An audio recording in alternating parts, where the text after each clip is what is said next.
Welcome back to Revenge Rage. The story you're about to hear takes place in Beaumont, Texas.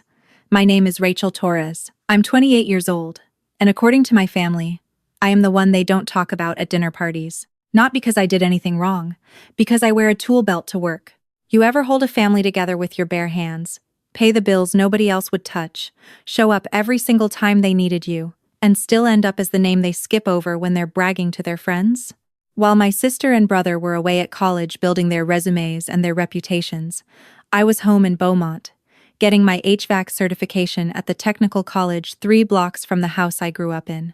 I did it because my father walked out when I was 16, my mother's hours at the salon got cut, and somebody had to make sure the electricity stayed on. So I became that somebody. I wasn't bitter about it then. I was practical. I told myself there would be time later to figure out what I wanted. Right now, the family needed me, and I was there. By the time my sister finished her design degree in Austin and my brother finished medical school in Houston, I had my license, a steady job with Holloway HVAC Solutions, and a small savings account I was genuinely proud of. I was the one who had kept the mortgage payments from going 30 days late, 3 separate times. I was the one who drove my mother to her back surgery consultation because nobody else could take the day off. I had done all of that quietly, without announcement, because I thought that was just what family did for each other. What I did not know was that my family had been keeping a different kind of score. My mother could not say the word technician when her friends asked about me. I know because I was standing right behind her at the neighborhood block party 2 summers ago when her friend from church said, "And what is Rachel up to these days?" My mother laughed that light, dismissive laugh she reserves for uncomfortable questions and said, "Oh, Rachel is still figuring things out. She does some work around the area, handy with tools. Like I was a hobbyist. Like I had not been running service calls in triple-digit Texas heat for 6 years. I let it go that time. I told myself she was just awkward about explaining trade work to people who had never done it. I gave her the benefit of the doubt, the way I had been giving her the benefit of the doubt my entire adult life. Then my sister got engaged. My sister had been dating her boyfriend for 2 years, and honestly, he was fine. He came from a family that owned a chain of dental practices in the Houston suburbs, wore blazers on weekends, and called me the one who fixes things the one time we had all been in the same room together. My sister thought that was charming. I thought it was a tell. When my sister called to announce the engagement, I was genuinely happy for her. I told her so. I asked about the ring, the timeline, where she was thinking for the venue. She was warm and excited, and I hung up, feeling like maybe things between us were better than I sometimes feared. A few days later, she sent a group text to me, my brother, and our mother saying she was starting to plan and would be in touch about roles for everyone. I waited. I heard nothing for 3 weeks. What I heard instead, through my mother, was that my sister had already chosen her bridesmaids, 2 of her college friends, her future sister-in-law, and my brother's girlfriend, who my sister had known for 8 months. Not me. When I asked my mother directly, she went quiet for a second too long, then said, "Sweetheart, you know your sister has a very specific vision for the aesthetic. She wants everything to look cohesive. You know, the photos." She didn't finish the sentence. She didn't have to. I understood exactly what the photos had to do with it. My sister was a creative director. Her wedding was going to be a portfolio piece. And I, with my work-calloused hands and my practical haircut, and my job that could not be name-dropped at a cocktail hour, did not fit the aesthetic. I said, okay. I got off the phone. I stood in my kitchen for a long time, looking at the magnet on my refrigerator that said "Family First" that my mother had given me as a housewarming gift 3 years ago. I still thought I might be overreacting. I told myself to wait and see. Maybe my sister would call and explain. Maybe there was more to it. I was still doing what I had always done, which was make myself smaller so I could believe the people I loved were bigger than they actually were. Then, the rehearsal dinner invitation arrived. It was a printed card, ivory with gold foil lettering, very beautiful, very expensive looking. It was addressed to my mother and included a handwritten note from my sister at the bottom. The note named who was sitting at the head table. My mother, my brother and his girlfriend, both sets of parents from the groom's side, the bridesmaids. There was a separate sticky note in my sister's handwriting that said, Rachel, we'd love for you to come to the dinner as a guest. Sit anywhere in the main room that's comfortable. A guest. At my sister's rehearsal dinner. In the main room. Sit anywhere that's comfortable. I read that sticky note 4 times. Each time I read it, something in my chest got a little colder and a little quieter. I thought about the overtime shifts I had picked up when my mother's car needed a new transmission. I thought about the weekend I had spent redoing all the ductwork in this family's house for free because my mother said she couldn't afford the estimate from another company.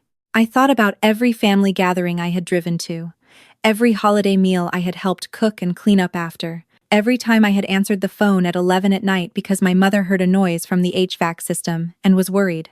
I put the sticky note down on the counter. I picked up my phone and I called my sister. She answered on the second ring, cheerful and distracted, clearly in the middle of something. I told her I had received the invitation. She said, "Great, so excited for me to be there." I said I wanted to ask her directly about the seating. There was a pause. Then she said, in a careful voice, "Rachel, I just thought it would be less pressure for you if you weren't at the head table. You know how those things can be." I said, "I want to ask you something, and I want you to answer me honestly." She said, "Okay." I said, "Is this about how things will look in the photos?" Another pause. Longer this time. She said, "I just have a very specific vision. You know that's important to me professionally. I'm not trying to hurt you. You'll still be there." I said, "I'll still be there as a guest." She said, "Rachel, please don't make this bigger than it is." And something in me, something that had been patient and accommodating and quiet for a very long time, decided it was finished being quiet. I said, "I want to say something to you, and I need you to actually hear it." When Dad left, I was 16. I didn't go away to school because someone had to stay. I worked overtime so Mom's mortgage didn't go into default. Not once, but 3 times. I redid the entire duct system in that house on my own time so Mom wouldn't have to pay a company $6,000. I drove her to her surgery consultation because you had a pitch meeting and Marcus had rounds. I have been the person who showed up every single time this family needed something done. For 12 years. And I am being seated in the main room because I don't photograph well next to the bridesmaids. My sister was silent. Then she said, softly but firmly, "I didn't ask you to do any of those things."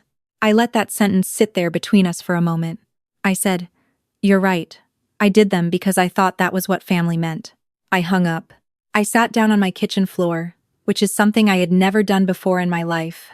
I just sat there with my back against the cabinet and my phone in my lap, and let myself feel the full weight of what had just happened. Not just the wedding. All of it. Every time I had shrunk myself down to fit their story of who I was. Every time I had accepted being the background character in a family where I had been carrying more than my share of the load. After a while, I got up. I went to the notepad I keep by the stove for grocery lists, and I wrote 2 columns, just like I had seen suggested in a decision-making article once. Left side, keep the peace. Right side, protect yourself. I wrote under, keep the peace. Don't upset Mom before the wedding. Maybe things get better after. Don't be the difficult one.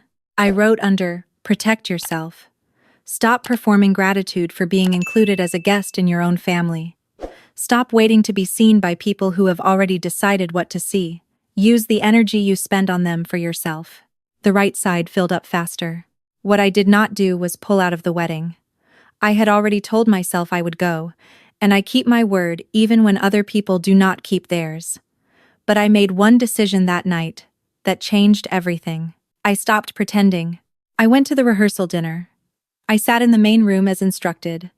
I wore a dress I liked, and I smiled at people when they spoke to me, and I answered questions honestly when asked. When my future brother-in-law's aunt said, "And what do you do, Rachel?" I said, "I'm a licensed HVAC technician. I run service and installation for a company here in Beaumont." I said it clearly, without the apologetic laugh my mother always used, without the deflection, without the qualifier. The aunt said, "Oh, that's wonderful. I can never find a reliable one." We had a perfectly normal conversation for 4 minutes. At one point during the dinner, I watched my mother at the head table. She was laughing at something my future brother-in-law's father said, touching her pearls, looking comfortable and proud. My brother was next to her, looking handsome in his blazer. My sister was radiant at the center of it all. It was a beautiful picture. It just didn't include me. And for the first time, I looked at that picture and felt something other than the desperate ache to be added to it. I felt something closer to clarity. The wedding itself was beautiful. I sat in the third row on the bride's side, next to a colleague of my sister's from the design firm. The ceremony was elegant. The photos were cohesive. I cried a little because I am a human being, and my sister was still my sister, and there is grief in weddings, even when everything is fine, and we both knew everything was not fine. At the reception, during the toasts, my brother gave a speech about my sister that mentioned their childhood together and their mother's sacrifices. He said, "Mom raised us to be ambitious, to reach for things, to never settle." He looked at my sister when he said it. He looked at my mother. He did not look at me. I was sitting 10 feet away. Afterward, in the parking lot, my coworker Jamie, who I had brought as my plus one, put her arm around me and said, "Are you okay?" I told her what I was actually feeling, which was that I was tired. Not sad, exactly. Just tired of spending energy on a version of my family that did not exist. Jamie said, "Then stop spending it." That was the whole conversation. It was enough. The Monday after the wedding, I went back to work. I had a full schedule. 2 commercial installs, 1 residential service call, and a new construction walkthrough in the afternoon. I did every job well, the way I always did. Not because anyone was watching, but because that was how I was built. My supervisor, Derek, stopped me at the end of the day and said he wanted to talk about my next quarter. He was putting together a team to handle a major contract with a school district, 15 buildings across the county, and he wanted me leading the residential systems division. I said yes before he finished the sentence. That evening, I sat at my kitchen table with a notebook and wrote down everything I had not been doing because I was busy managing my family's feelings. Training certifications I had put off. A business course at the community college I had bookmarked a year ago and never signed up for. A savings goal I had been soft about because I kept telling myself I might need the money for a family emergency, which in practice meant I kept holding myself back in case they needed something from me. I signed up for the course that night. Over the next several months, I kept working, kept learning, and kept not calling home unless I had a specific reason. It was the strangest thing. The silence that I had been afraid of. The silence I had spent years trying to fill by being useful, and available, and easy. Turned out to feel like space. Not emptiness. Space. Room for my own thoughts to show up without immediately being crowded out by someone else's needs. My mother called occasionally. I answered sometimes. The conversations were surface level, and I let them be surface level. She did not mention the wedding seating arrangement. She did not ask how I was really doing. She asked about the weather in Beaumont and whether I had seen a recipe she had posted online. I matched her energy and kept it brief. Then my sister posted the wedding photos. They were gorgeous. Professionally edited, the golden hour lighting perfect, everyone beautiful and polished. She posted a long caption about love and family and the people who shaped her. She tagged my mother, my brother, his girlfriend, the bridesmaids. She did not tag me. I was in exactly 2 photos in the background of crowd shots, slightly out of focus. I looked at those photos for a minute, then I closed the app and went to bed. What I did not expect was the comment my brother left under one of the photos. It said, "The whole family together. Nothing better than this." 63 people liked it. I read it twice. The whole family together. I had been cropped out so completely that my absence did not even register as an absence to the people who were supposed to know me best. A few days later, my brother sent me a message. Not about the photos, he said. "Hey, Mom mentioned you've been kind of distant. Everything okay?" I wrote back and said I was doing well. Work was busy. Hope you're good. He replied with a thumbs up emoji and did not follow up. I started writing that same week. I don't know exactly what pushed me to it. Maybe it was the thumbs up emoji. Maybe it was the whole family together caption. Maybe it was just that I had been carrying this story around long enough that it needed somewhere to go. I opened a blank document on my laptop one night after a long shift, and I wrote about being 16 and staying behind when everyone else left.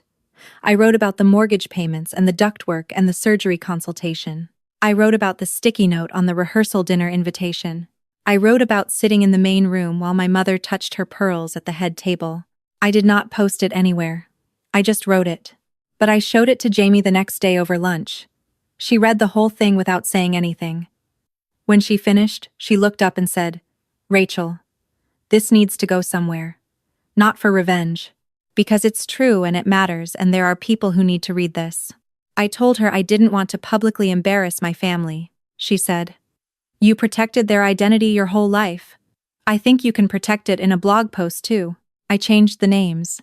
I changed the city. I posted it anonymously on a platform Jamie used for personal essays.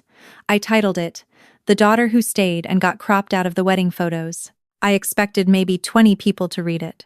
Within 2 weeks, it had been shared across 4 different Facebook groups, 2 of which were specifically for women who had grown up in households where one child did the invisible labor while the others got the credit.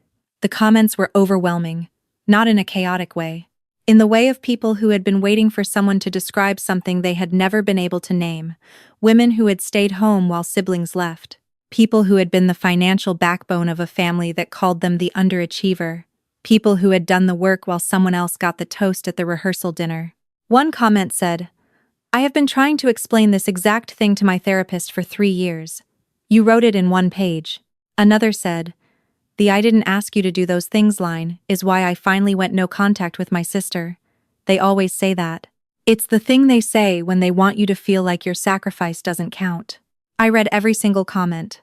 Not because I needed validation, though I would be lying if I said it didn't matter, but because each one was proof that I had not been wrong, that what happened to me had a shape and a name, and it happened to other people, and that meant it was real. Then something unexpected happened. A mutual friend of my mother's, someone I had known my entire childhood, shared the article on her personal page with the caption, "This made me think very hard about how we treat the children who stay behind. Worth reading." I did not find out until Jamie texted me a screenshot and said, "I think your mom might have seen this." 2 days later, my mother called. I let it ring. She left a voicemail. Her voice was controlled, but I could hear the tightness underneath it.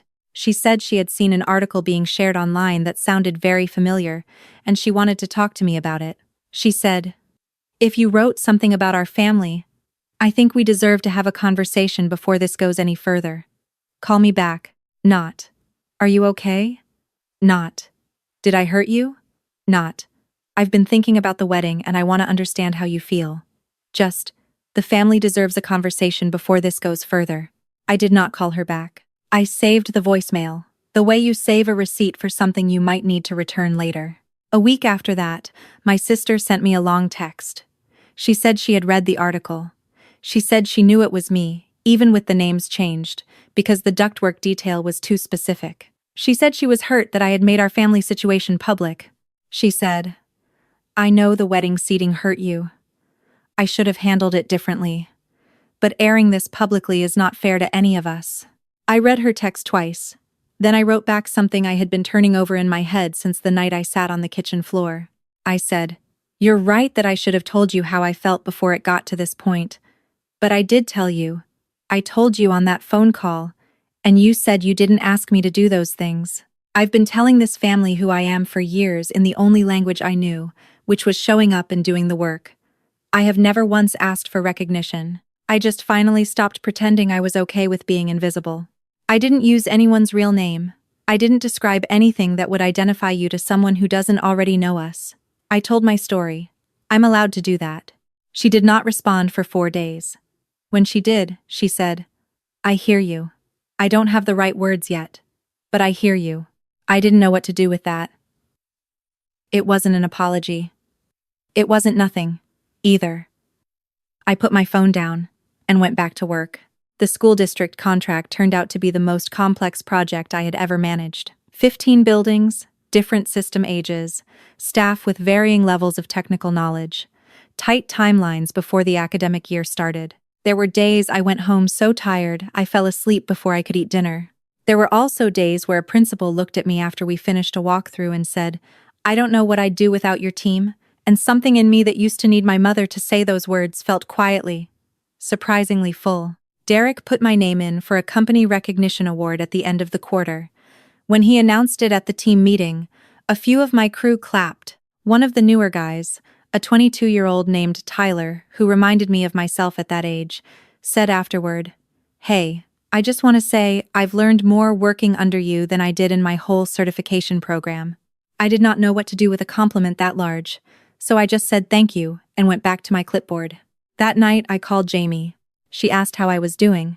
I told her about the award, about Tyler's comment, about the fact that I had eaten dinner at an actual table for the first time in 2 weeks. She laughed and said, "Look at you thriving." I said I didn't know if I'd call it thriving. She said, "What would you call it?" I thought about it for a second and said it felt more like finally using the space I had cleared out. Life kept moving forward in that way it does when you stop waiting for someone else's timeline. About 8 months after the wedding, I got a call from my brother.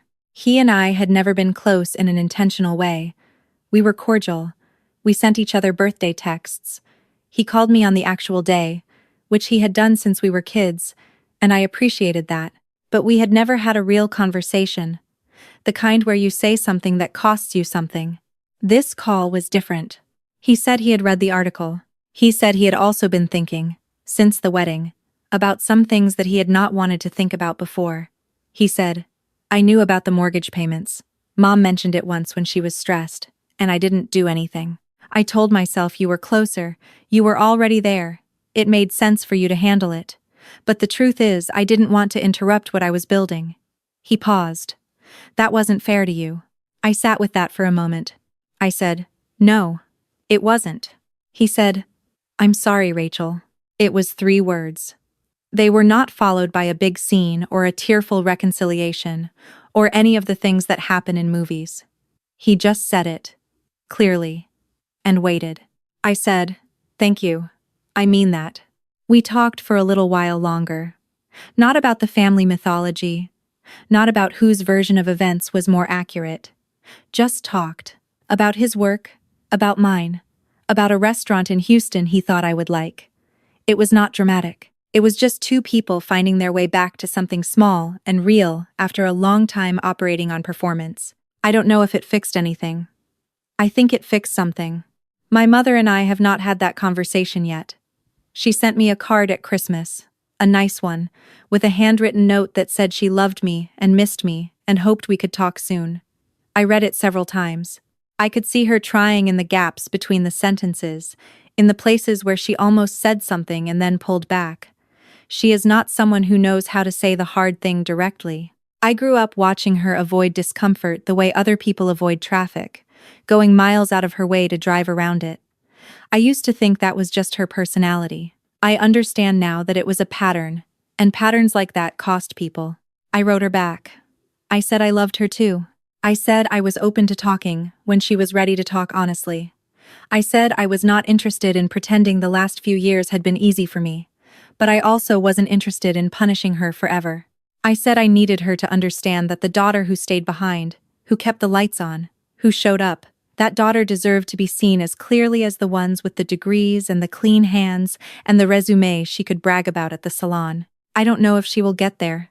I hope she does, in the way you hope for things you don't have control over. But I am not on hold anymore, waiting for her arrival before I start living. My sister and I are in careful, early-stage repair. She came to Beaumont for a weekend in the spring, just the 2 of us, no agenda. We got breakfast at a diner I like, and we walked around the waterway, and we talked around the edges of the big things, testing the ground before putting our full weight on it. At one point she said, quietly, looking at the water, "I think I was embarrassed, because I was afraid that if people knew how much you had sacrificed, they'd know how little I had, and I couldn't deal with that." It was the most honest thing she had ever said to me. I didn't rush to make her feel better. I just let it be true for a minute, which is something I was still learning to do. Then I said, "I think you could have just been proud of me." She nodded. She didn't say anything for a while. Then she said, "I know. I think I'm getting there." I still wear my work boots most days. I still drive a company truck that has the Holloway HVAC logo on the side and a permanent layer of refrigerant dust on the dashboard. I still get grease under my nails on install days, and I still know the sound a compressor makes when it's about to fail before the diagnostics catch it. I still do this work because I am good at it and because it matters and because somewhere in me, past all the years of being made to feel small for it, I have always known that. The difference is that I know it louder now. I stopped needing my family to announce my worth in a group text before I could believe in it. I stopped measuring my success by whether it photographed well at someone else's wedding. I stopped being the daughter who stayed behind and started being the woman who chose to stay, which sounds like a small difference, but is, in every way that counts, everything. If you are listening to this and you are the one in your family who stayed, who paid, who drove, who showed up and got a sticky note on a rehearsal dinner invitation for your trouble, I want to say something directly to you. The work you did was real. It counted whether or not anyone tallied it. And you are allowed to stop paying into a system that was never going to pay you back. You don't have to disappear to matter, but sometimes you have to stop making yourself easy to overlook. So let me ask you this. If the family you held together finally had to stand without you underneath it, what would you build with your hands instead?